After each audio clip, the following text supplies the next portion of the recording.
രംഗത്ത് വരുന്ന കാലഘട്ടത്തിൽ VS നിങ്ങളെപ്പോലുള്ളവർക്ക് എങ്ങനെ ഒരു പ്രചോദനമായിരുന്നു? അന്ന് VS ഒരു ആവേശമായിരുന്നു. കാരണം ഇതിഹാസോജ്വലമായ പുന്നപ്രവയലാർ സമരം പാകപ്പെടുത്തിയെടുത്തിയൊരു നേതൃത്വ നിരയാണ്.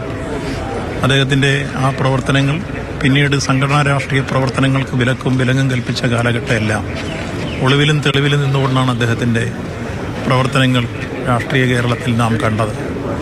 പാർട്ടി സെക്രട്ടറി എന്ന നിലയിൽ നിർഭയമായി എല്ലാ പ്രശ്നങ്ങളോടും വിട്ടുവീഴ്ചയില്ലാത്ത സമരമുഖം തുടർന്ന് പാർട്ടിയെ നയിച്ച് വർഗവചനസങ്ങൾ കെട്ടിപ്പടുക്കുന്ന രംഗത്തെല്ലാം സംഘടനാ പാഠവും തെളിയിച്ചു. അദ്ദേഹം നിയമസഭാ സാമാജിക നിരൂപത്തിൽ സഭാതലങ്ങളിൽ പ്രകമ്പനം കൊള്ളുന്ന പ്രസംഗങ്ങൾ അദ്ദേഹം സഭകളിൽ അവതരിപ്പിച്ചു. പ്രതിപക്ഷ നേതാവെന്ന രൂപത്തിൽ എല്ലാ ജനകീയ പ്രശ്നങ്ങളും ഇടപെട്ട് സമയോചിതമായി സന്ദർഭോചിതമായി ജനങ്ങളോടൊപ്പം നിലകൊണ്ട് ആ പ്രശ്നങ്ങൾ സഭാതലങ്ങളിലും ജനകീയ വേദികളിൽ ഉയർത്തിക്കൊണ്ടുപോകും. മുഖ്യമന്ത്രി എന്ന നിലയിൽ ഭരണപരവുമായി ബന്ധപ്പെട്ട് ഒട്ടനവധി പുരോഗമനപരമായ പ്രവർത്തനങ്ങൾക്ക് രാഷ്ട്രീയ കേരളം സാക്ഷ്യം വഹിച്ചു. കമ്മ്യൂണിസ്റ്റ് പ്രസ്ഥാനങ്ങളിലേക്ക് നിങ്ങളെപ്പോലുള്ളവരെ അടുപ്പിക്കുന്നത് VSന്റെ പങ്ക് എത്രത്തോളം? നിശ്ചയമായും VS ഉൾപ്പെടെയുള്ള പാർട്ടി നേതാക്കന്മാരുടെ പ്രവർത്തനങ്ങൾ എന്നും ഞങ്ങൾക്ക് ആവേശകരമായിരുന്നു, പ്രചോദനമായിരുന്നു.